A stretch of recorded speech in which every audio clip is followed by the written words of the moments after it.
what? Universal's brand new theme park, Epic Universe, is officially fully open to the public as of right now when I'm filming this. So, to help you out for when you choose to travel to Epic Universe, I have 5 new tips that are especially important now that the park is fully open. Now, this morning when we arrived, there was a little bit of festivity for the opening of the park. There were really long lines for security, but Universal was prepared. People were ready to get to the park this morning. The park opened at 9 a.m. with early entry at 8 a.m. and the buses started running at 4:45 a.m. People were getting here so early.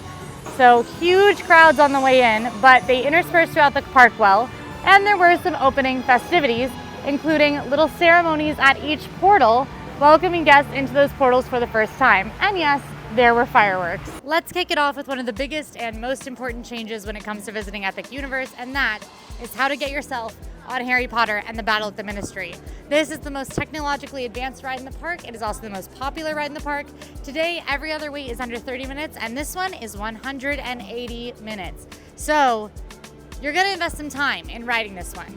If you've watched prior videos from the previews, you'll know that there was a very tricky virtual line involved with the Harry Potter and the Battle at the Ministry. As of opening day, that virtual line is not happening anymore, and it is just a regular, very lengthy standby queue. But I like that because at least if you're willing to wait, you now can, whereas with the virtual line, it was just a toss-up of if you even were gonna get on the ride. Here are a couple of tips about getting on this ride. If you're staying at a Universal hotel and can get into this park 1 hour early, I do recommend skipping your early entry access to Stardust Racers or Super Nintendo World, or very quickly doing just one ride and then coming and lining up at the portal for the Wizarding World of Harry Potter Ministry of Magic. That portal will not be open, but they will let you line up for it, and they will let you right on in as soon as the park opens, usually a little bit before, usually around like 8:40 if the park opens at 9. They will let you in, they will walk you through here, and they will start filling up the queue. Emma did this, and even with an hour-long closure of the ride, she only waited 2 hours and 15 minutes, which means she really only waited an hour and 15 minutes if the ride had been running. Otherwise, get ready to stomach a long, probably more than 2-hour wait for this ride for the time being. Prep for it. You can buy water in the queue. You can bring drinks in and bring them with you in the queue, bring snacks. Just be ready for this to be one of your longer time sucks of the day. This ride does go down quite a lot, so if you want to ride it, you want to prioritize it.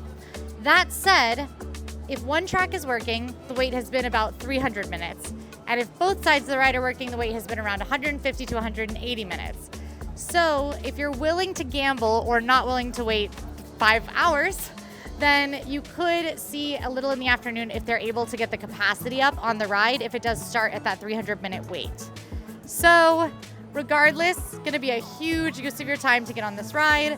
Be prepped to wait in a very cool queue. Honestly, I said I would wait in line to wait in this line, and I mean that. I love this queue. It's almost entirely indoors except for a little bit at the very beginning.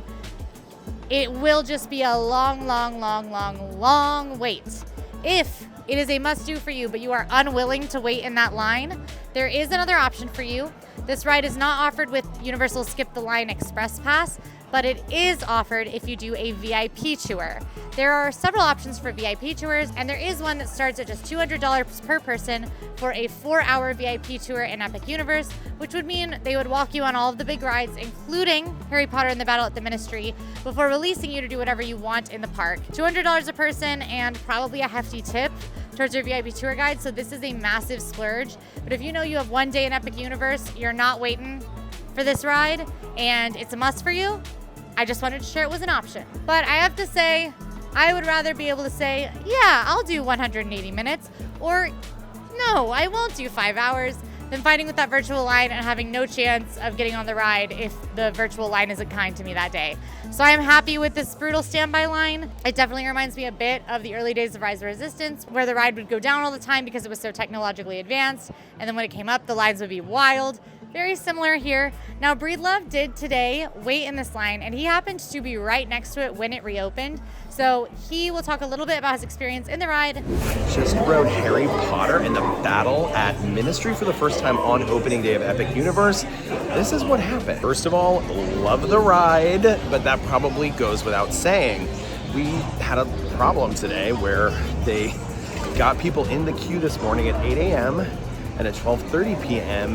the team member described as dumped the queue and sent everyone away, but they gave them little passes to come back and skip the line if the ride were to reopen. But early in the day, they were saying it's not going to reopen. So I had given up hope of even riding it today. Then I was over here doing something else on my reporting walk for opening day, and suddenly I hear all this commotion and people start forming a line, and team members say, everybody get in this line. We're gonna reopen. We're gonna open for the first time today. So what did I do? I got in the line. That was just a couple minutes after 3 p.m. and by 5 p.m. I was on the ride. Now, that took a lot longer than it looked like it was gonna take based on where the queue started. I got in line right here at the front entrance of Café L'Air de la Serine, and I was right here in line. And from here to the front entrance of the ride, it's that was the entirety of the standby queue at the time that I got in line, and it still took 2 hours. Because they'd given people who were in line this morning and sent away at around 12:30 p.m., all of those people were able to return, and they returned. They got in a separate line, and they were allowed to go at a ratio of, I heard, about like 15 people to 10 people. Anyway, it was enough that it really slowed down the process, and it took a long time for me to get on it. But was it worth it? Absolutely. Is 2 hours a lot longer than people have been waiting to ride this? Yes. Well, in any event, this ride was great. The wait was longer than I expected, but I still had an incredible time. Do Super Nintendo World early or late, but not midday. This is a tip that took me a minute to learn, because you've of course heard that Epic Universe doesn't have a lot of shade and you need to hydrate and be ready to take breaks. That's all very true, but one land is worse than all the others when it comes to being so unbearably hot, and it is Super Nintendo World. I've now spent a couple of 93+ degree days in Epic Universe, and there's only one land where I find it almost impossible to get cooled down, and that's right here. I think what it is that a lot of the ground is this bright green or bright yellow. There's a lot of colors, and a lot of it kind of bounces the light back at you, and it creates this sort of like hot coming down, hot coming up.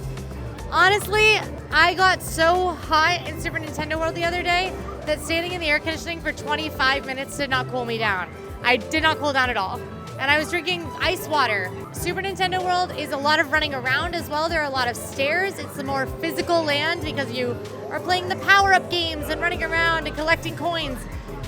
Do that in the cooler parts of the day. Please, trust me. It gets so unbearably hot in here. And when you're hot and you got this loud music blasting, it can be too much. So if you have early entry, I definitely recommend the morning. Come on and pop in here because Super Nintendo World is one of the areas that is open for early entry if you are a hotel guest.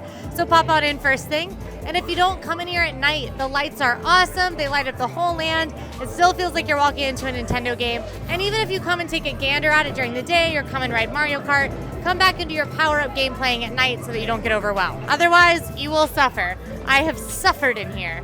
Suffered. Important new tip. If you are looking for the Bride Frankenstein and or Frankenstein's monster, look no further than Monstervedden. It is a little area right between Dr. Pretorius' shop and the bathrooms where you can find the bride and or Frankenstein's monster meeting regularly.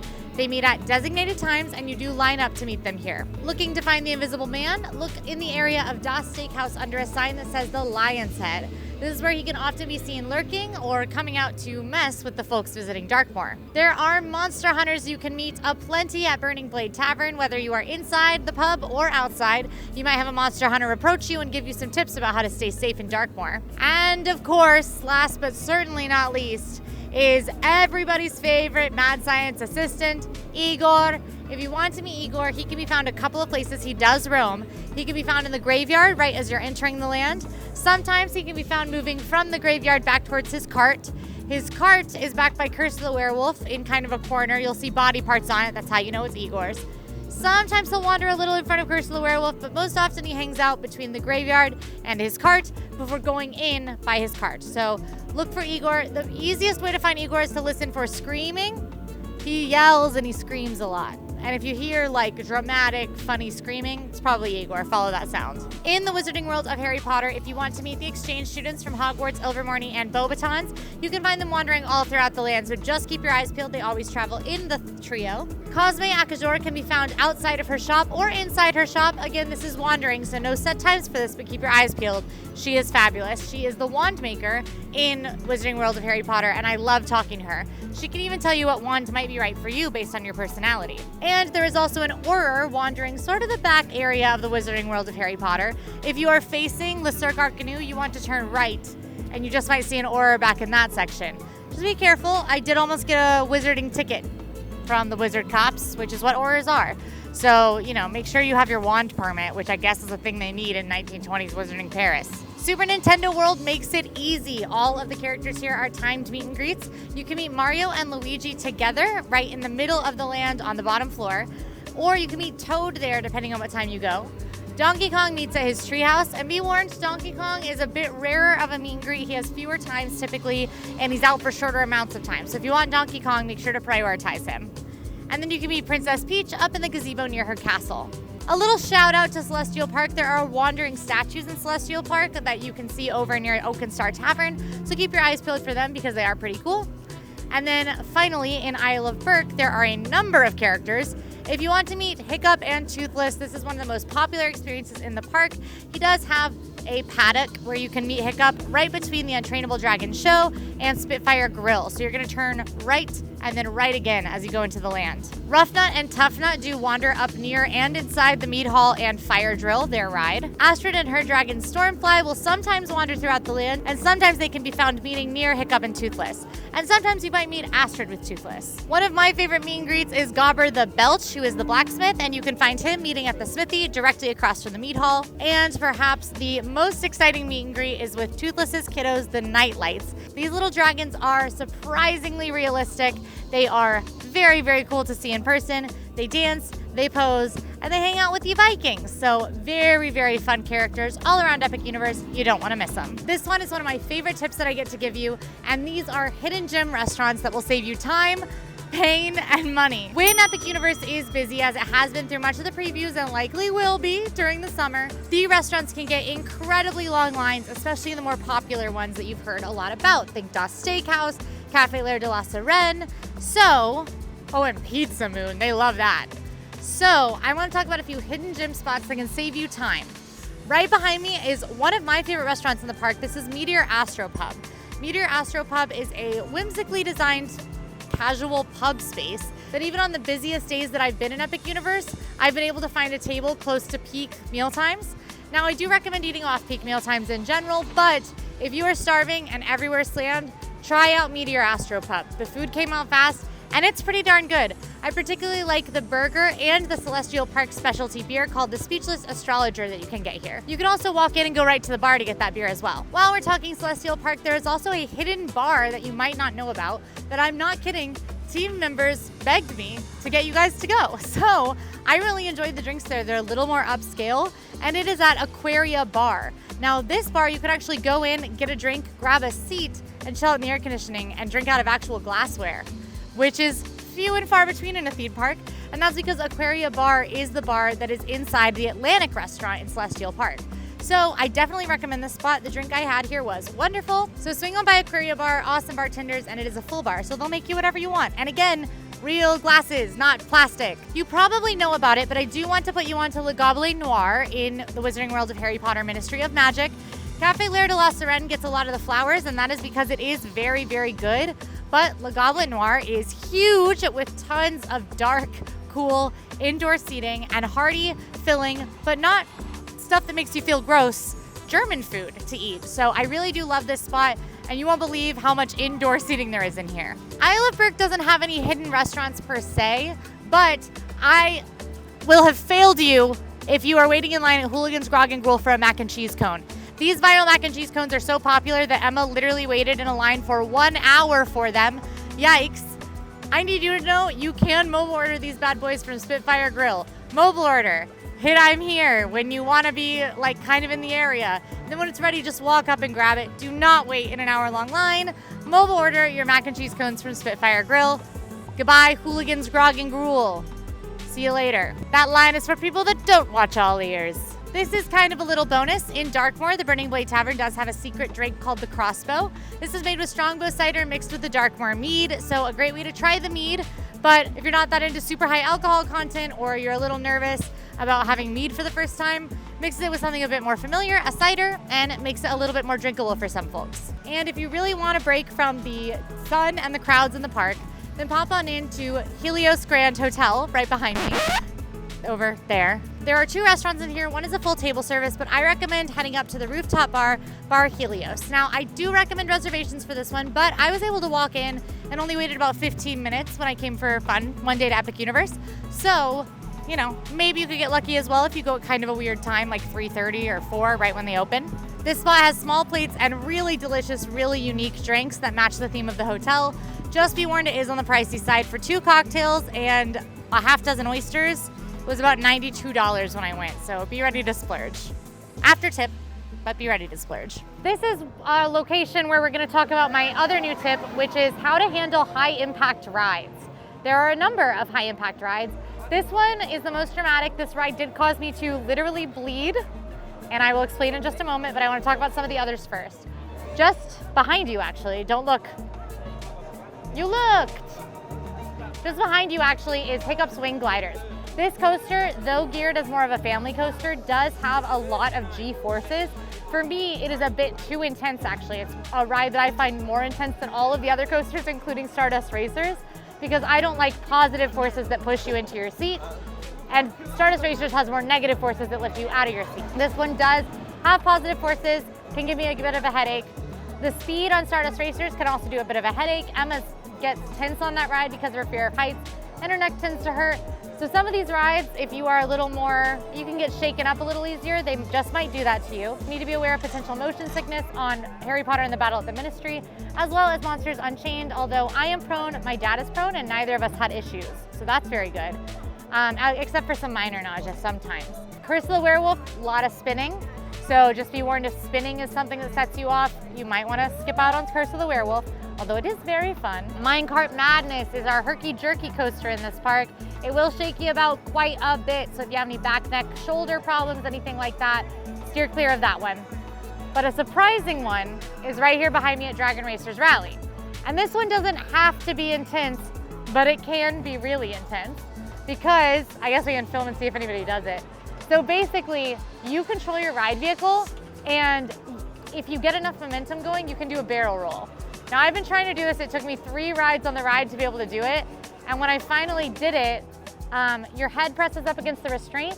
And because I was wearing stud earrings, they poked through my skin on either side of my head and caused me to bleed enough for it to run down my neck. That's true. I don't blame the ride for it, but I'm just telling you, please don't wear stud earrings if you're interested in trying the barrel roll. If you're just gonna swing back and forth or not go for the barrel roll, then you're fine. They get it? Come on. Oh, I think Orange is gonna get it. They just need to not give up.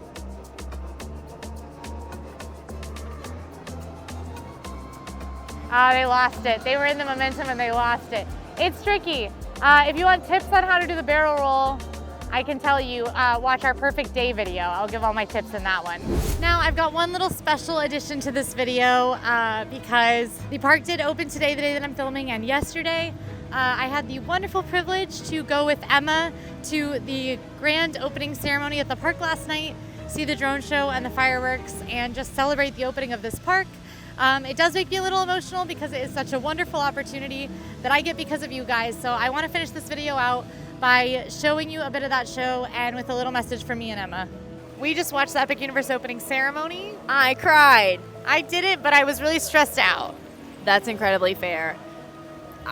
Honestly, a little speechless, a little mind blown, honored to be here, and just like you guys, can't believe it's finally time. I have been going to theme parks my whole life. We've been going to theme parks our whole lives. And I always think like what it would be like to be there in the opening days, opening weeks. And not only are we here, like I'll be here opening day. Emma will not. She has to leave, which made me sad.